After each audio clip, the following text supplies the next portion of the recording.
Hii ni Dira ya Dunia kutoka idhaa ya Kiswahili ya BBC. Mimi ni Roncliffe Odit. Taarifa yetu kuu siku huu. Kiongozi wa chama kikuu cha upinzani nchini Tanzania Tundu Lissu afikishwa mahakamani tena kwa kesi ya uhaini inayomkabili na kumwekea pingamizi shahidi wa jamhuri kwa kutumia kizimba cha siri ndani ya mahakama kuu.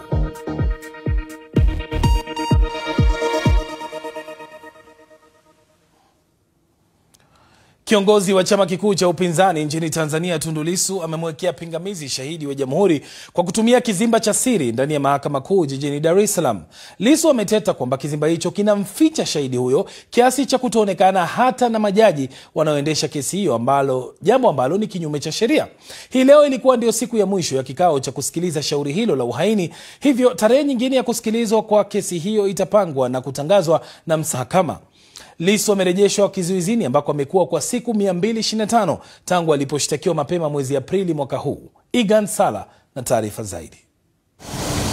Mapema asubuhi, nje ya mahakama kuu ya Tanzania masijala ndogo ya Dar es Salaam, ulinzi umeimarishwa. Licha ya mvua na pilikapilika za jiji, hapa askari magereza wanamfikisha Lissu mahakamani kama mahakama hii ilivyoamuru. Ndani ya chumba cha mahakama, ndugu, jamaa, marafiki, viongozi wenzake wa chama na hata mabalozi wa mataifa mbalimbali tayari wamefika kufuatilia kitakachojiri. Baada ya maandalizi kwa muda mfupi, Tundu Lissu akisindikizwa na askari magereza anaingia mahakamani.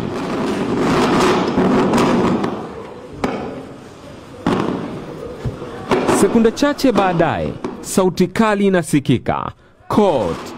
Hapa wote mahakamani wanasimama, majaji wanaingia na shauri linaanza kusikilizwa. Hii leo shahidi wa siri wa jamhuri alikuwa atoe ushahidi wake, lakini kabla ya kuanza kufanya hivyo, mshtakiwa aliweka pingamizi akitaka shahidi huyo kutumia kizimba cha wazi cha mahakama na sio sanduku maalum lililojengwa ndani ya mahakama likimficha shahidi huyo, si tu kwa waliohudhuria mahakamani hapo, bali hata kwa mshtakiwa na majaji. Baada ya kueleza kwa kirefu msingi wa mapingamizi yake, huku akinukuu vifungu vya sheria na rejea toka kwenye mashauri yaliyopita, mwisho Lissu aliitaka mahakama kukataa kufanywa mahakama ya giza, kwani kwa mwendo huo shahidi mmoja anaweza kutumika hata zaidi ya mara moja. Alipohitimisha, upande wa mashtaka ukapata nafasi. Wakili kiongozi wa serikali Nasoro Katuga akasema ni hoja zinazojibika kwa wepesi, lakini kwa kuwa mshtakiwa amewasilisha kwa kina, nao basi wanahitaji muda wa mjibu mshtakiwa wakinukuu vifungu vya sheria kama alivyofanya yeye. Hatimaye jopo la majaji watatu likaridhia ombi la jamhuri na shauri likaahirishwa.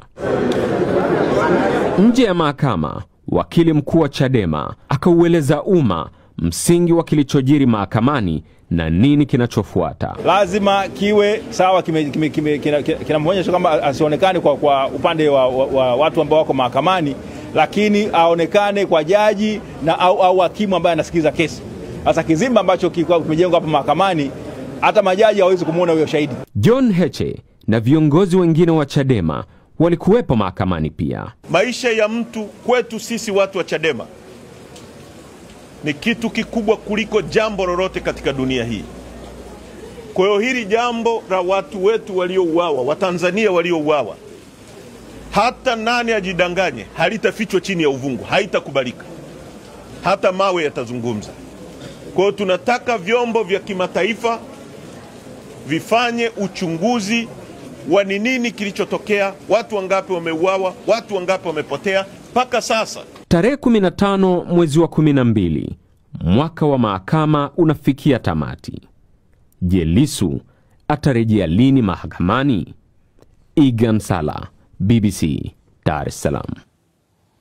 Tusalie nchini Tanzania, lakini sasa tugeukie taarifa nyingine.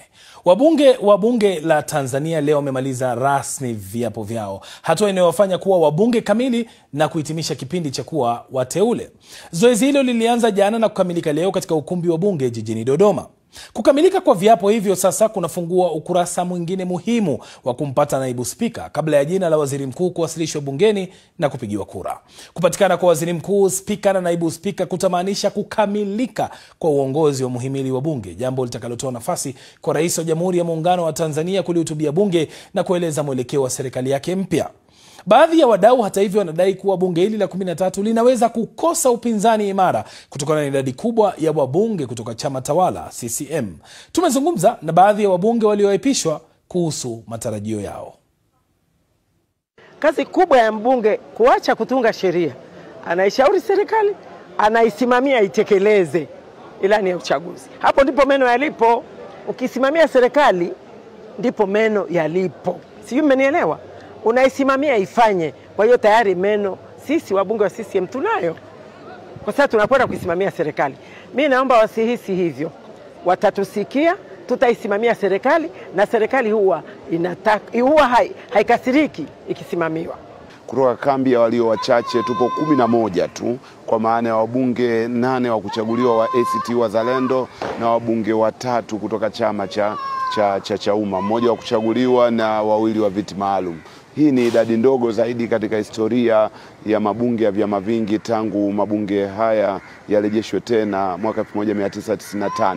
Lakini tunaingia bungeni tukijiamini kwamba tukiongozwa kwa hoja, bunge letu linaweza kurejesha makali yake badala ya kuangalia itikadi za kisiasa zilizotuleta bungeni. Naam, ni kweli wananchi wana hofu hiyo kubwa, na ni wajibu wao kuwa na hofu, kwa sababu ukiangalia ukumbi wa bunge wakati wabunge wanaingia na hata wanaketi, sura nyingi utazikuta kwamba ni wabunge wa Chama cha Mapinduzi na sisi wapinzani ni wachache, lakini uchache wetu hautufanyi kwamba tuwe dhaifu kiasi ya kwamba tusitetee maslahi ya wananchi ambao kwamba wametutuma, lakini pia na kuiwajibisha serikali ambao kuwa ndio msingi mkubwa uliotuleta katika bunge hili la Jamhuri ya Muungano wa Tanzania. Waziri mkuu ndio muhimili wa utendaji wa serikali. Sisi tunatamani kama wabunge, na mimi binafsi natamani tupate waziri mkuu ambaye atakisha utumishi wa umma unafanya kazi vizuri, ili wananchi wetu kule majimboni waweze kuhudumiwa vizuri.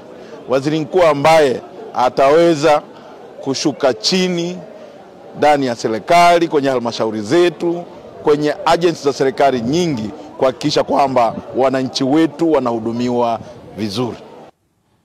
Matamshi hayo ya bunge yanahitimisha taarifa yetu kuu usiku huu.